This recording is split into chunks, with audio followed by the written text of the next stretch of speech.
Bonjour les amis de la taverne de Wargamer.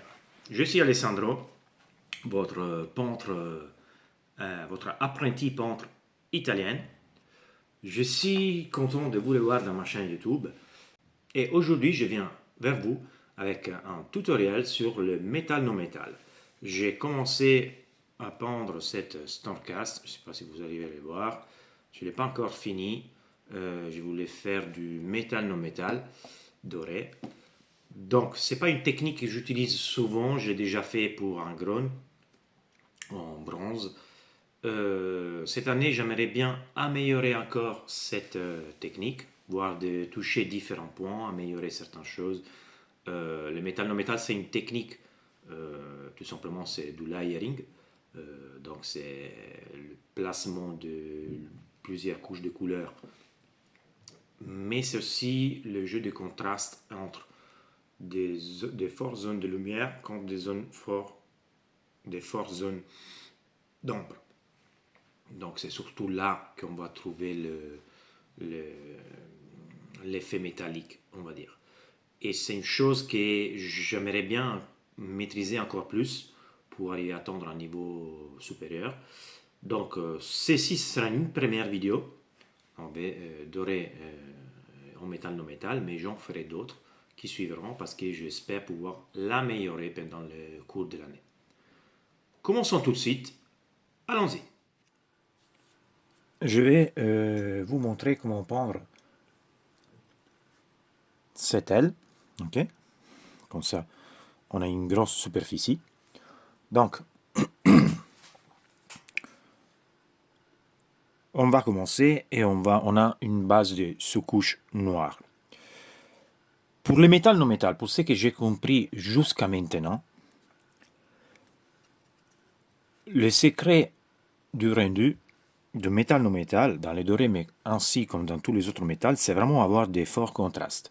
Ça veut dire avoir des points très très lumineux et des points très sombres. Et clairement des mid-tones, des tones au milieu.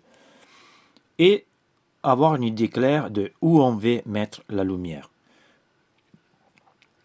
Ici, je suis allé un peu à sensation, on va dire, parce que les ailes, ils ont une forme particulière. Chose que, par exemple, par les boucliers, c'était un peu plus simple, on va dire. On a les idées de ces lumières qui arrivent, qui tapent, et donc il y a des reflets ici. Mais pour les ailes, vu qu'ils ont une forme particulière, etc., je me suis un peu laissé aller. Bien évidemment, toujours les points les plus exposés, les points où la lumière va toucher, là, on aura bien évidemment des bons réflexes, des gros réflexes. Okay, par exemple, sur les pointes, ici, la partie centrale, sur tous les bords. Okay, et aussi, les parties sont bien définies. Dans les métals non métal dorés, pour ce que je suis en train de voir, mais même argenté, tous les éléments sont bien séparés. Donc, comme vous voyez, il y a des traits marrons bien définis qui dessinent, qui identifient chaque partie en métal. Et après, bien évidemment, tous les bords sont peints. Donc, le premier secret, c'est vraiment décider où on va mettre la lumière, décider où on a les ponts les plus sombres et avoir bien défini les zones. Les zones doivent être bien reconnaissables et bien séparées l'un de l'autre. Et les forts contrastes. L'aile, elle est très lumineuse, mais le blanc, le côté clair est vraiment infime. C'est vraiment une petite partie. C'est vraiment les mid-tones qui vont créer l'effet doré, on va dire. Et après, la lumière finale, ça va donner vraiment l'effet des reflets maximal. Le choix des couleurs, c'est important. Mais je pense qu'il faut tester. Moi, j'ai trouvé cette dorée qui est pour les Stormcast, ça me plaît énormément. Mais on peut avoir un doré plus jaune, plus cartoon, on va dire. Ça, c'est plus un doré ancienne. Donc, ça, c'est le premier que je ferai. J'en ferai d'autres, vous inquiétez pas. J'ai envie de tester énormément le non métal. Donc, ici, je vais poursuivre cette idée. Donc, ça veut dire que les ailes, ils auront la ligne dorée maximale ici, et après une petite ligne qui va descendre comme ça. Une petite luminosité ici, donc on aura une sorte de double lumière comme ça. Et bien sûr, sur ce côté, ici, ici en bas, ici sur les boules, ok? Et ainsi, on continuera. Donc, on va commencer, on peut commencer à pendre. Quelle couleur je vais utiliser? Alors, globalement, on va utiliser des couleurs sur un ton ocre et marron. Donc, principalement, ça sont les couleurs que je vais utiliser. Du Rhinoxide, ce sera la partie plus sombre, du Choco Brown, du Leather Brown, du l'ocre et des Ivory Tusk. Ça, c'est un set qui arrive de Green Stuff World, c'est comme ça. Je me trouve bien, c'est déjà fait, mais vous pouvez remplacer les couleurs avec d'autres couleurs. Par exemple, vous pouvez utiliser du Ballor Brown. Ok, c'est un couleur qui s'approche. Vous pouvez utiliser du Morphang Brown. Ok, comme marron. Vous aurez avec ces tonalités un marron un peu plus, un doré un peu plus, ça va devenir un peu plus marron, un peu plus fantasy, on va dire. Moi, je commence avec cette couleur. On a de l'ivory. Vous pouvez utiliser du Dorna Yellow avec une pointe de blanc ou encore du Pallywood Fresh. On y est presque. Il y a du rose dedans, donc il y a une petite pointe de rouge, on va dire, parce qu'il y a un peu. Il n'est pas complètement blanc, mais donc n'importe quel ivory et les marrons foncés. Ok, moi je pars sur cette doré, cet niveau de couleur. Ok, donc on commence avec le Rhinoxide. Je vais mettre le Rhinoxide vu que c'est très foncé sur toute la partie métallique, sur toute la partie. Je ne vais pas faire des distinctions parce que dans certains cas, si la figurine elle avait des gros airs, des gros areas, on aurait pu laisser du noir et faire une partie en glaze avec du Rhinoxide. Mais vu que la figurine elle est petite et les zones sont assez petites, on n'a pas besoin de faire du glaze entre une phase et l'autre. Ok, donc cette phase, c'est tout simple, tout basique. Je vais pondre avec mon pinceau en couleur plein, hein. Donc pas de dilution, sinon juste pour ne pas avoir trop de peinture sur le pinceau, mais globalement ce sera peinture plein. Et vous allez directement sur la figurine. Hein. Hop. Peignez toute la figurine en marron, sans laisser des espaces. Ok. Faites juste gaffe si vous avez déjà peint d'autres zones à ne pas les toucher. Moi j'ai déjà fait les ailes, donc je vais essayer de ne pas toucher les parties en bleu. Et voilà. Une fois que vous avez fini, on se retrouve. Donc voilà les amis, nous avons fini. Nous pouvons maintenant passer au Choco Brown. Si vous n'avez pas le Choco Brown, le mélange à faire, ça serait pratiquement, je dirais, un pourcentage de ces couleurs, avec une grosse partie du Rhinoxide. Le but ici, c'est toujours en pinceau en couleur pleine, on va dire, donc pas de dilution. Sinon juste un 2-3% d'eau juste pour avoir un majeur contrôle. Ici, tout simplement, qu'est-ce qu'on va faire? C'est de répandre tout la figurine, mais laisser juste certaines zones pas peintes. Donc si par exemple, moi je vais le maximum de lumière ici, ce sera ici au centre, je laisserai une petite partie pas peinte. Comme vous voyez ici, c'était juste au centre, dans les centres. Donc voilà, c'est vraiment là qu'on commence à déligner, mais même pas plus que ça. Donc je vais commencer avec les pentes. Comme vous voyez, je vais pendre plus ou moins tous les ailes, sauf une petite partie au centre. mais je vais aussi peindre les bords ici. Donc ici, globalement, je peux les faire. Pour l'instant, pas besoin de garder une direction du coupe de pinceau, etc. C'est pas important. Donc voilà, on va les faire comme ça. On va essayer de couvrir la presque totalité. Ok, ça c'est pour rendre plus souple la peinture.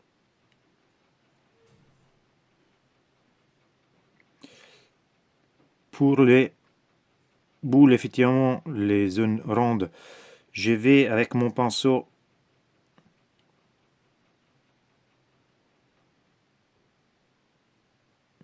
faire plus ou moins la peinture de la globalité. Je peux laisser juste une petite partie vers les bas ici, on va dire découverte, pas peint.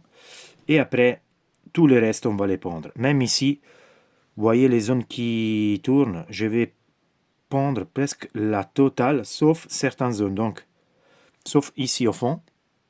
Ok. Et ici, ce sera pareil. Ici, j'aurai une zone très claire, ce sera ça. Que je vais prendre. Et cette zone très haute, que je vais en clair. Donc, on aura une zone ici sombre, une zone ici claire. Ça doit être alterné. Après, on le verra encore plus quand on passera avec les autres couleurs.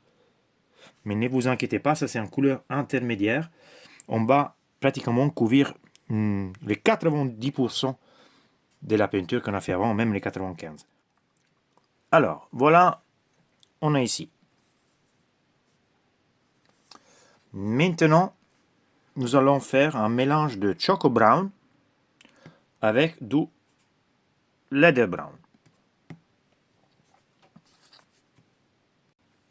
Ça va vous donner une couleur comme ça, bien plus clair, beaucoup plus clair que les Choco Brown. Et ici, c'est important, on commence à déligner, vraiment, on commence à dessiner les contours de notre figurine. Donc, on y va un peu plus mollo.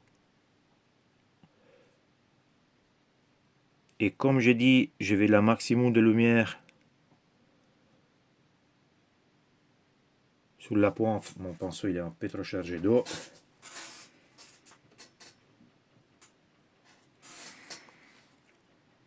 Voilà, je vais me concentrer. J'ai réduit les zones que je touche.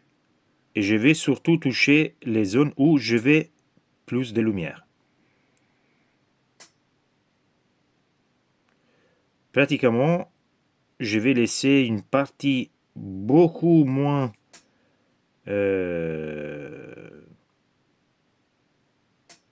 évidente, on va dire, de la phase précédente, du couleur antécédent. Donc, il y aura moins de Choco Brown visibles parce qu'on va les couvrir. Ok?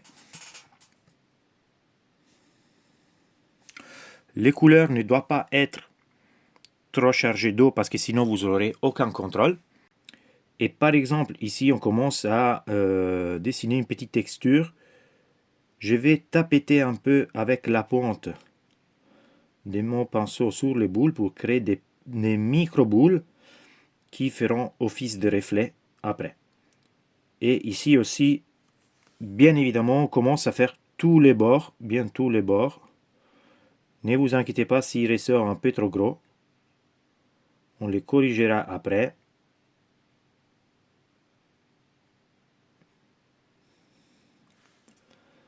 Donc vous faites tous les coins, tous les bords et toutes les parties que vous voulez mettre en lumière. Ok? Et voilà, les amis. Pour l'instant, j'ai fait aussi la partie devant.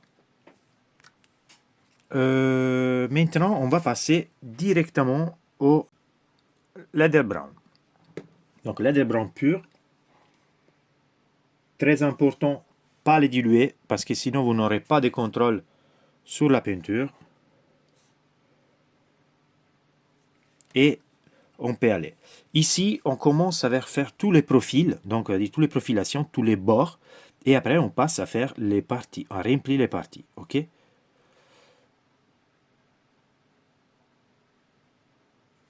Pas besoin de... Alors, ici, si on se trompe, on est toujours en pouvoir de rectifier. Mais bon, mieux éviter de se tromper, ce serait mieux.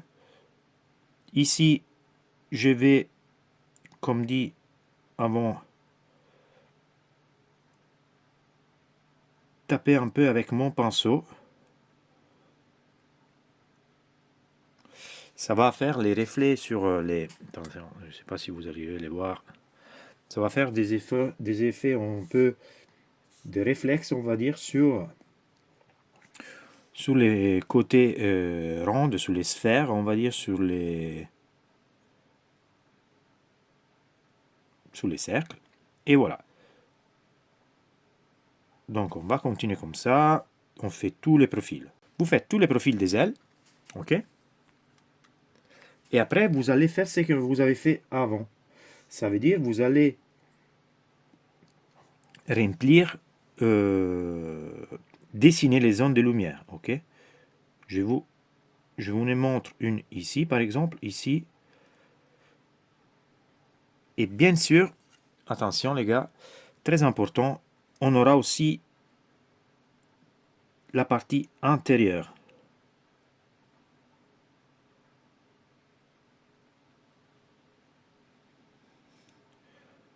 Donc, les bords et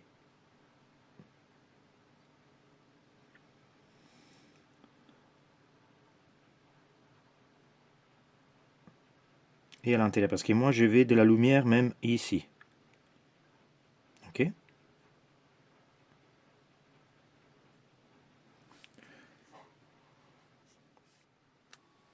Alors, les amis, voilà, on a fini. On est à la phase maintenant où pratiquement on a un peu peur. Parce que notre métal non métal ne ressemble pas à du doré. Donc, on dit, putain, je fais de la merde. En réalité, c'est une phase compliqué dans le métal non métal parce que c'est une phase presque obligatoire. On y passe. Maintenant, on passe à la prochaine étape. Et la prochaine étape, c'est faire un mélange pratiquement presque 50 et 50 de ces deux couleurs. L'ocre et le leather brown. Ça va vous donner une couleur comme ça. Plus claire comparée aux couleurs qu'on a utilisées avant. Et ici, les gars, c'est simple. On refait la même chose qu'avant, mais en mesure réduite. Ok? Donc, tous les bords déjà, tous les zones de lumière max.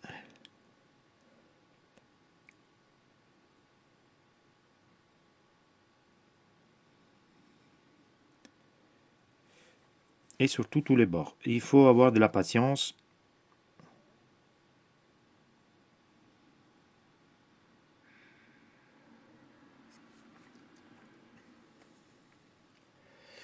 Je n'ai pas parlé du pinceau que je suis en train d'utiliser. Je suis en train d'utiliser un pinceau numéro 2, Green Stafford, en silver. Je vais faire mes touches sur la boule. Je vais faire là aussi. Et encore une fois, je continue avec les bords. Et là où j'ai mis mon couleur, j'en mets moins.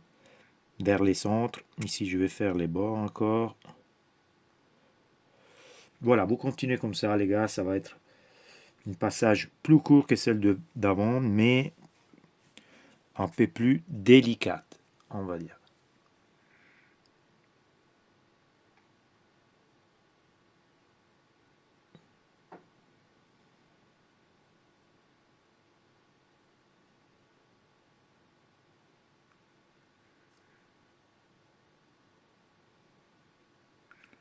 Ne faites pas ce que je viens de faire ici parce que c'est moche, très très moche. J'utilise un pinceau pour réduire au max l'obbrobosité que j'ai fait, la chose horrible que j'ai fait. Voilà, c'est fait, c'est corrigé.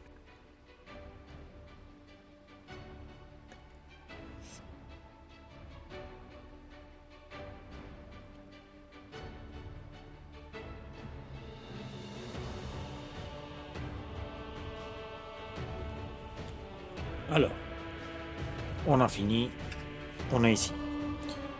Maintenant, on passe à la prochaine étape, c'est de l'ocre.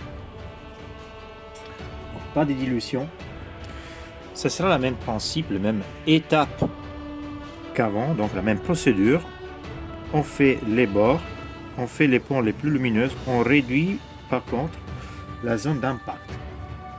Ça veut dire que cette fois-ci, je vais couvrir moins d'espace, moins de peinture. Donc, sûrement les bords, sûrement ici les coins.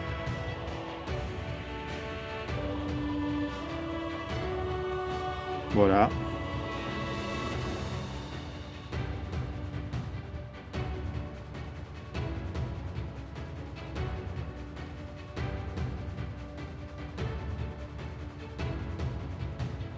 Faites tous les bords, tous les points plus lumineuses. Ok, vous pouvez minimum orienter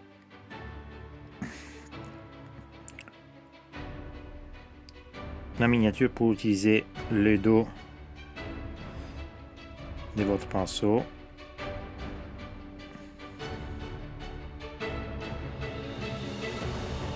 Ou si vous n'êtes pas à l'aise, vous pouvez prendre un pinceau plus fin pour ce passage.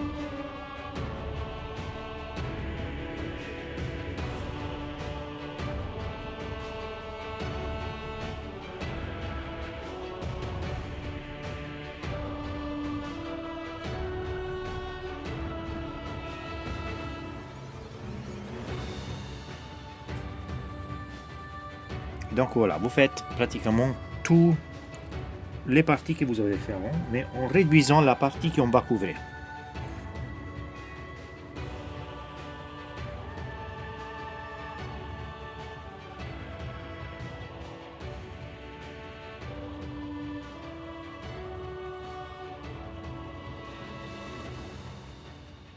Et voilà, les amis, on a fini avec l'ocre.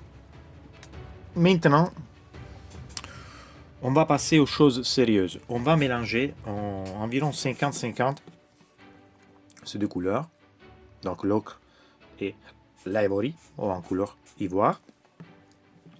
Et on va faire tous les bords. Et on va commencer à mettre des points de lumière vraiment, intéressants et importants. Donc en termes de couleurs, ça va vous faire ça. Vous voyez, bien plus clair. Pour ça, je vais passer à un pinceau plus fin. Donc je passe à un pinceau numéro 1 de Green Stuff World, série Gold. Et on commence tout de suite avec les bords. Donc les bords, on va les faire tous. Ok.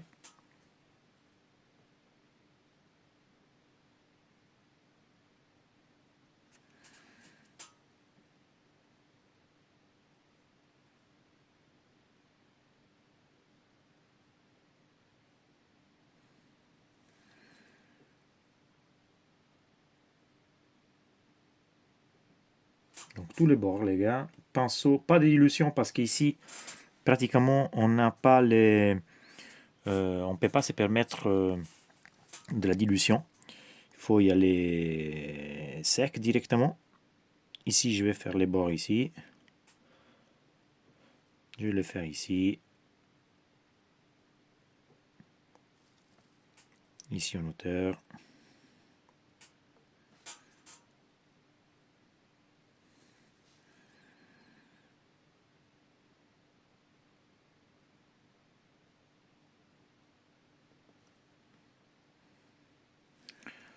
On a dit tous les bords. En réalité, vous pouvez éventuellement, quand vous arrivez à avoir des coins où il y a beaucoup de... Il y a une superficie assez longue, vous pouvez sauter un petit peu. Par exemple, ici, je vous montre. Je vais faire comme ça. Ok, ici, je suis ici. Ici, je descends vers les centres. Et ici, je commence à sauter un petit peu. Vous voyez ici, je m'arrête. Et je vais reprendre ici vers la fin.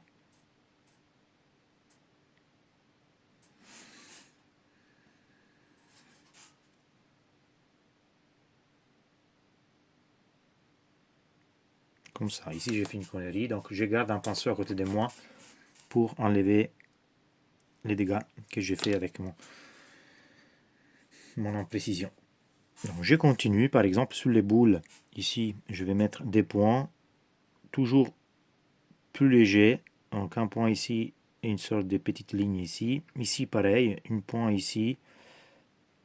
Petite ligne et un point ici comme ça. Ici, exactement la même chose. Et après, on commence en faisant tous les bords ici. Et on va aussi toucher la partie finale. Donc, pour ce qui concerne les parties ici, alors, ça vous...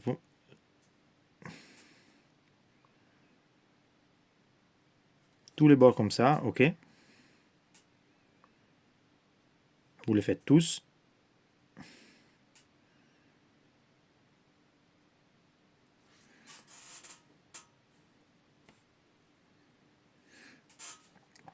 Pour le faire rapidement, comme je dis toujours, vous pouvez mettre au contraire et aller avec, on va dire, les dos de la pointe.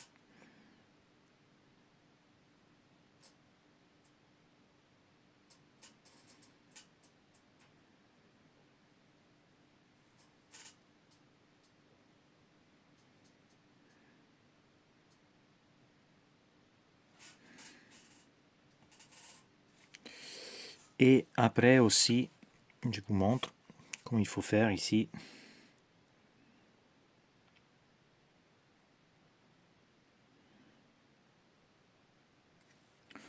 Ici, je vais faire une chose un peu différente. Je vais faire un trait ici, plus vers la partie finale, mais en laissant une petite trou comme ça. Vous voyez, j'ai laissé une petite espace. Et ici, je vais faire la même chose.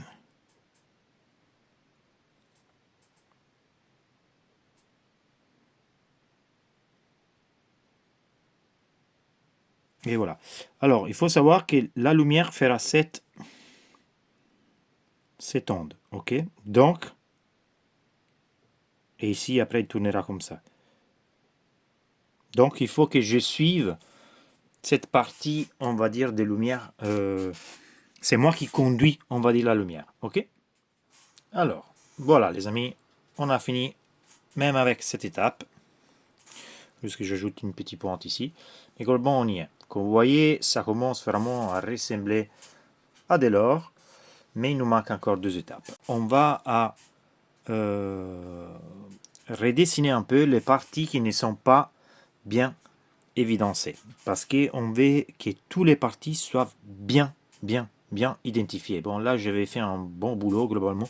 Donc, je n'ai pas besoin de reprendre plusieurs zones. Ça va être rapide. Mais dans ces cas-là, on va prendre du Durin Oxide. J'ajoute un petit peu d'eau. Ici, je n'ai pas besoin qu'il soit couvrant au 100%. Donc, on peut mettre une 5-10% d'eau. Et je vais refaire les zones où pratiquement on ne voit pas la séparation. Par exemple, ici, jusqu'ici, vous inquiétez pas, on a encore un petit point à faire. Mais voilà. C'est là comme ça. Ici aussi, dans les petits coins. Ici, on veut bien évidemment avoir une séparation. Et derrière, je vais vous le faire voir très bien. Ici, par exemple,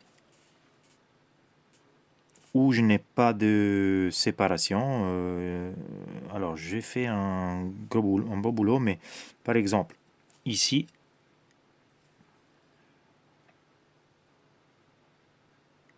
voilà, je vais vraiment voir la séparation nette et propre.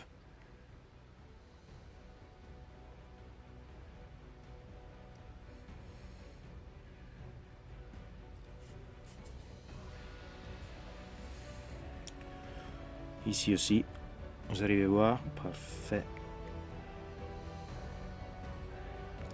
Et maintenant, on peut passer à la prochaine étape, que c'est l'ivory task. Alors, pour ce qui concerne l'ivoire, on va les mettre, je vais commencer avec les pointes, on va les mettre sur les zones les plus lumineux. C'est où je veux plus de lumière, donc sûrement ce sera les bords.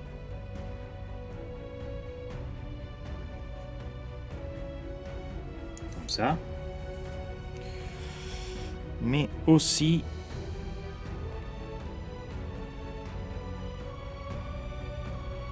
donc vous voyez ce sera comme ça, mais aussi je vais cette partie centrale, on va dire. Donc je vais avec mon pinceau très légèrement, parce que ça va être très fort, voilà, faire des petits traits comme ça. C'est un peu trop proche, voilà. Et là aussi ce sera exactement la même chose.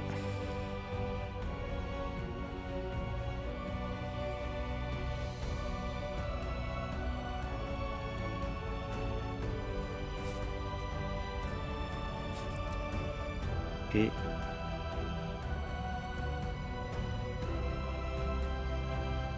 une sorte de petite ligne au centre qui ça va faire les reflets maximaux, vous voyez. Attendez, je vais réduire un peu. Vous voyez, on a la lumière qui est ici sur les pointes, et bien sûr après je vais la mettre dans tous les autres côtés, mais déjà j'ai fait tous les ailes. Je m'arrêterai plus ou moins ici avec cette histoire de reflet central, et après je ferai juste les bords pour les autres pointes. Ok. Donc voilà, une fois que vous avez fini avec les bords, attendez, je baisse un peu la lumière pour pouvoir vous montrer. Voilà, on peut faire tous les autres détails. Donc comme par exemple ici je vais faire les parties plus lumineuses aussi,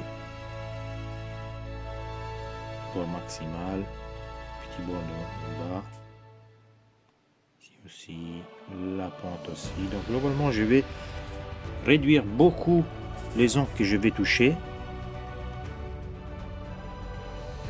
les coins surtout. Sur les petits boules ici je vais faire des petits points. Hop.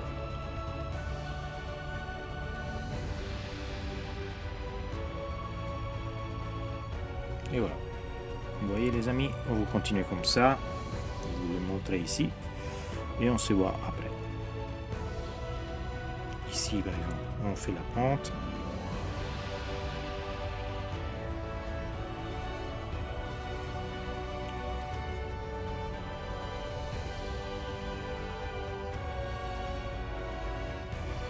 et les bords aussi, je vais faire ici, du pinceau et la partie ici.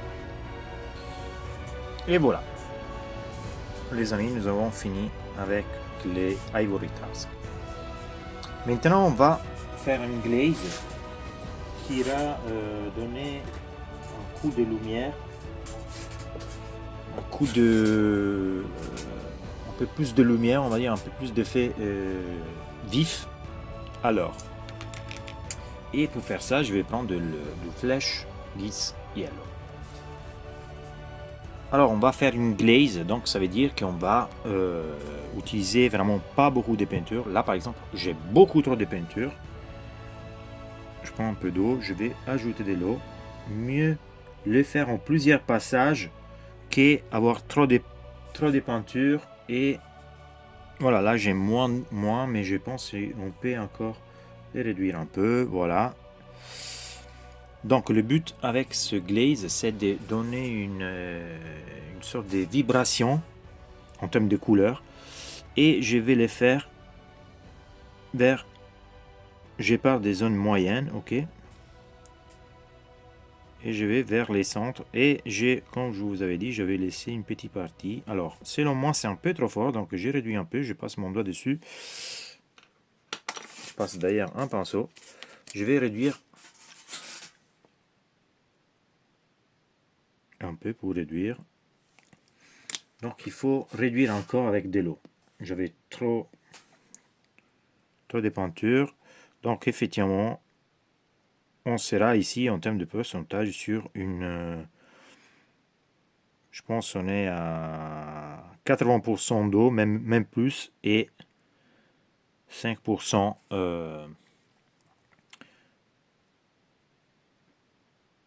80% et je sais pas combien j'avais dit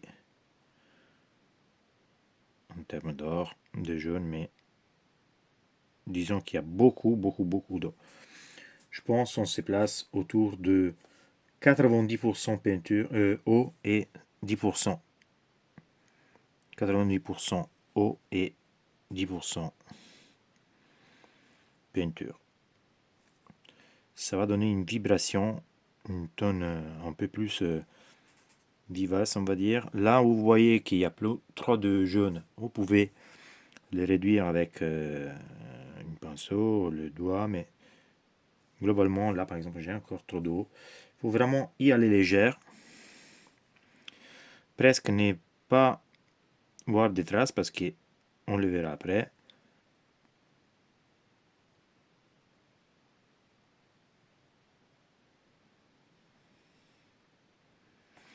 Et je ne vais pas dans les zones sombres, mais je vais dans les zones de milieu, donc les zones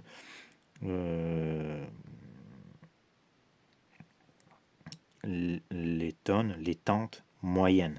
Ok. Et voilà, les amis, nous avons fini avec notre glaze. Ok. Maintenant, nous allons reprendre l'ivoritas, qu'on va refaire un peu les bords qu'on a accidentellement touché et couvert avec notre glaze, mais on va juste faire les bords les principaux. Donc par exemple ici ce sera les coins, je vais refaire comme ça. Donc, la pointe aussi, la ligne centrale.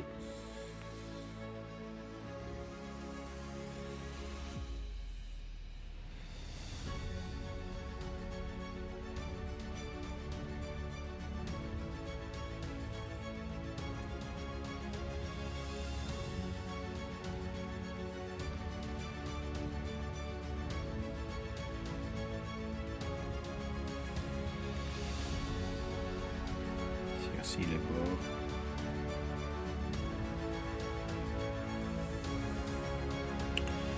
Encore une fois, le pont ici et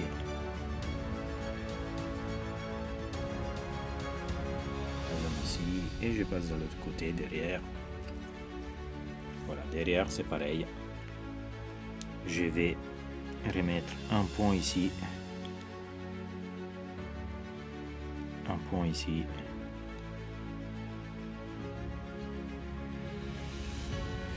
Et je vais juste reprendre ici parce que j'avais bien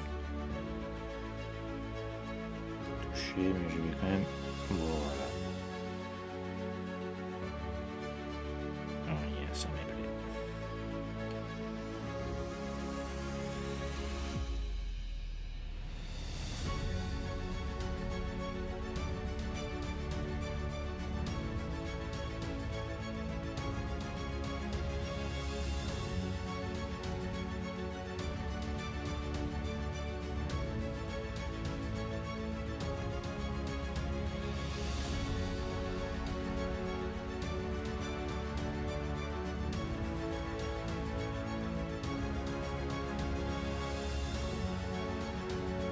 Ce que vous en dites.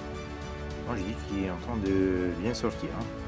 On dirait qu'il est vraiment doré, presque. Et maintenant on va donner la dernière touche.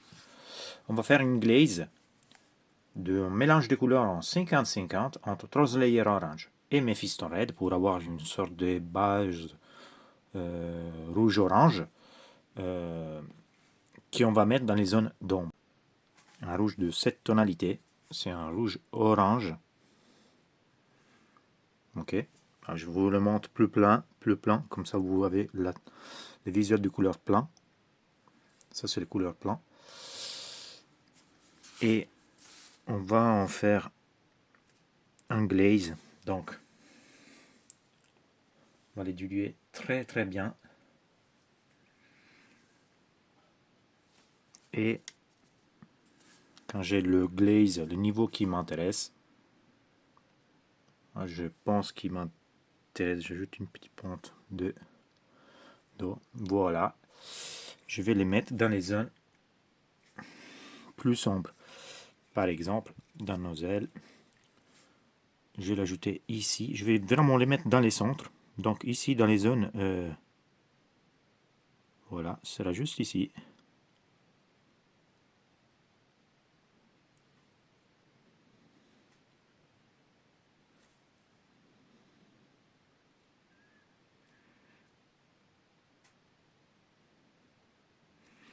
Donc c'est vraiment dans les zones plus obscures. Ça va donner cette tonne orangée, on va dire rouge-orange.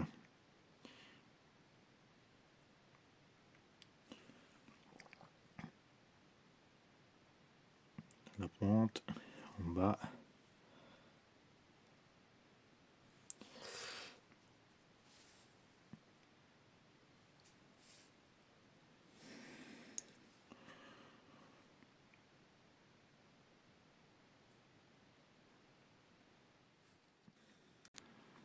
Voilà, les amis, nous avons fini avec nos tonalités extra rouges, orange-rouge. Comme vous voyez, surtout au centre, les zones sombres restent toujours quand même très sombres, mais avec une petite touche orangée. Même ici, la partie centrale, ok.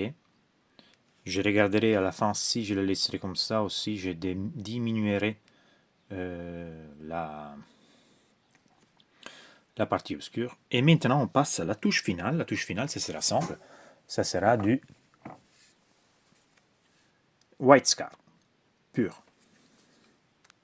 Donc, avec les white scars, je prends un pinceau un peu plus fin. Je reste sur mon pinceau numéro 1 de Green Stuff World.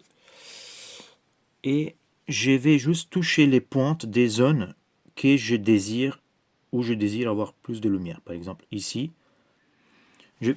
Globalement, là, c'est la zone la plus lumineuse. Donc déjà, ce sera sur tous les points ici. S'il faudra vraiment faire attention, les gars, parce que les blancs, c'est un peu plus compliqué. Je le mettrai ici et ici. Là, j'ai fait vraiment des petits points, des lignes.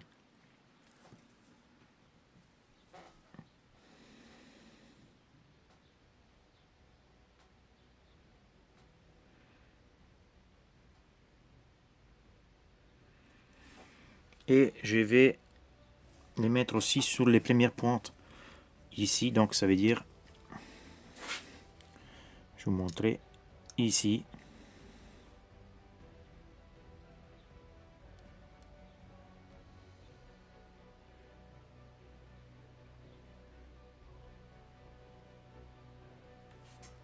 Voilà, je ne vais pas les faire sur tous les coins, mais juste sous les premières. Ok.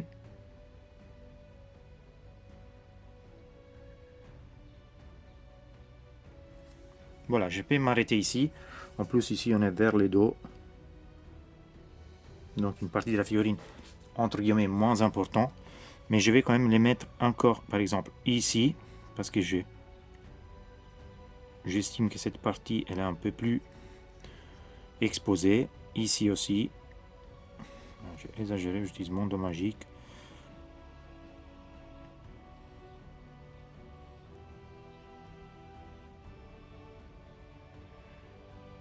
Voilà, vous faites juste des petits points. Ici, par exemple, et juste la pointe. Comme ça. La pointe ici, bien sûr, sera bien lumineuse.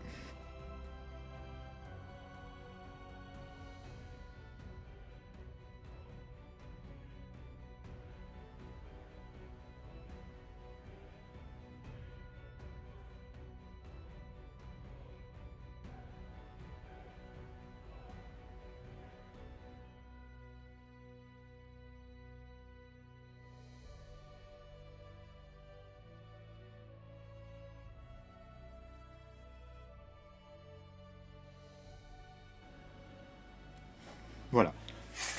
Pour la partie derrière, je m'y contente. Je pense que ça va. Je vais finir celle d'avant. Et on se revoit tout de suite après. Et voilà, les amis, nous avons fini avec les points de blanc. Il est bien brillante. J'espère que la vidéo vous a plu. J'espère que vous sera utile. Si vous avez des commentaires, si vous avez des suggestions, faites-le. Je suis à l'écoute. J'espère de vous revoir dans la prochaine vidéo. Si vous n'êtes pas encore inscrit dans ma chaîne, faites-le. Ça me fera énormément plaisir. Et il y aura beaucoup plus de vidéos prochainement. On se voit dans la prochaine vidéo. Ciao les gars, à bientôt.